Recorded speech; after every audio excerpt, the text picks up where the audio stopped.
Hey friends, this is the eNews for the week of July 8th, and I hope that you are well.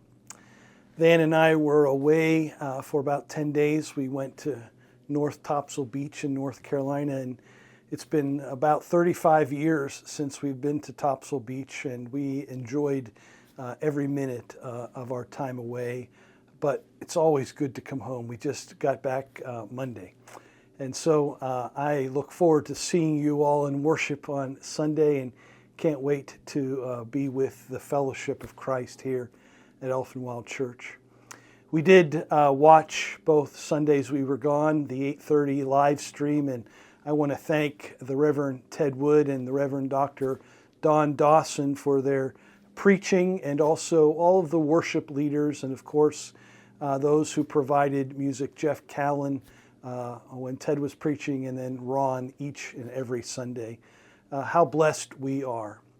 To be honest, we also went to another Presbyterian church after we watched the 8:30 service the first Sunday we were away, and put the bulletin up on the bulletin board in the upper gathering room. So let me encourage you again to make sure you take the opportunity to worship with other congregations while you're on vacation, to have other experiences in different places.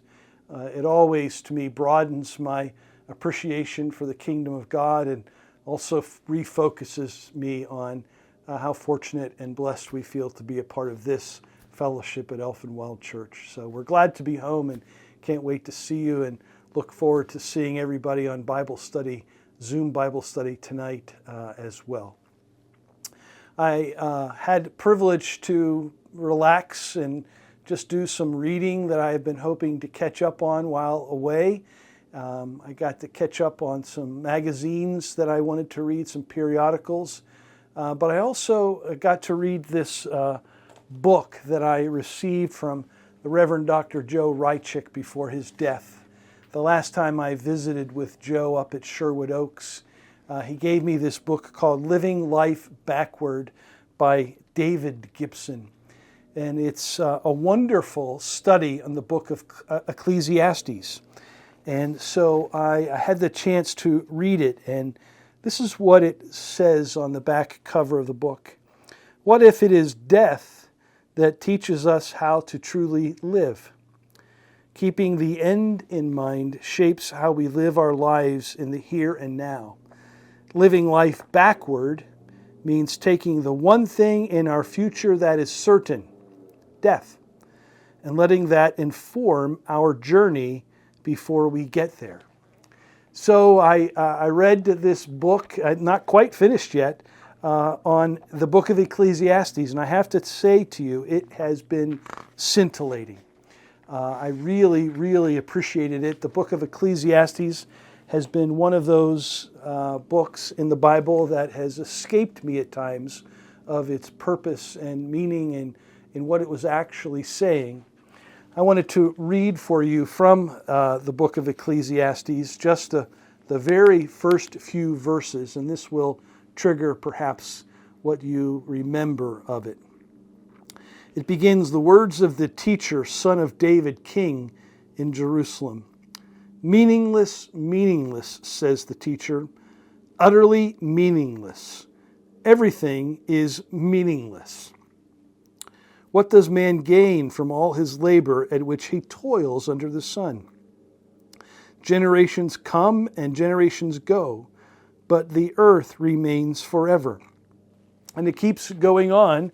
And it is just a really challenging book for me, but I found some great help in this study that David Gibson wrote, and I wanted to just share a few quotes from some of the early chapters. And very chapter 1, it's titled, Let's Pretend.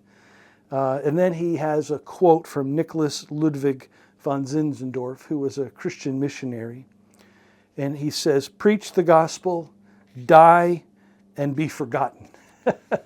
And that sounds pretty abrasive, and it's in your face, but it's a fair summary of what Ecclesiastes is about.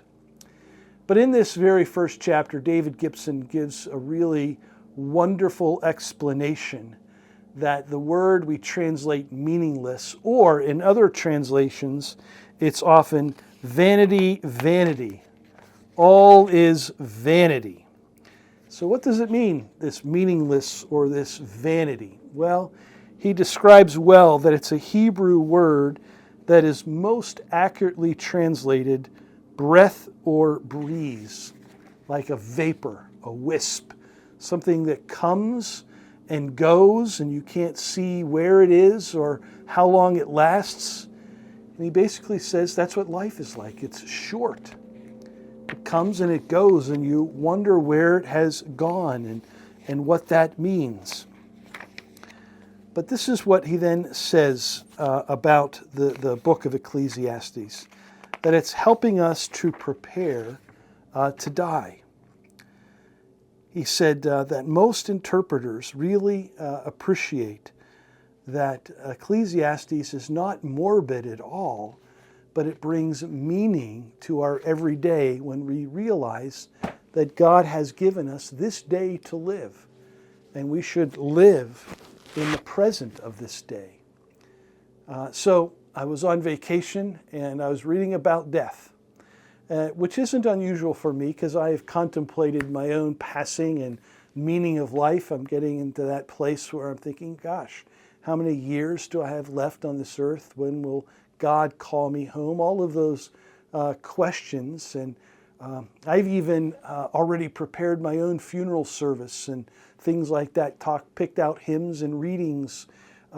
It's not morbid. I'm not ready to die today, but I don't fear it, and it's inevitable. And it is true for all of us.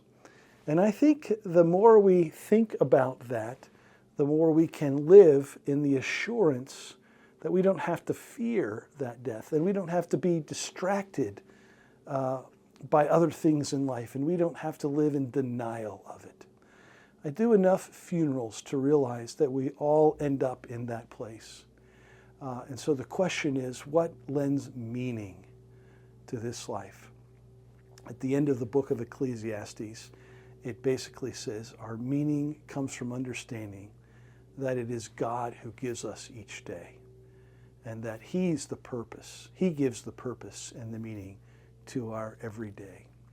So I look forward to exploring that more with you in different ways, and I hope that you will not find it off-putting, but kind of inviting to say, what does it mean to live in the reality that we all someday die? How do we live our lives fully for the glory of God in these very days that He's given us?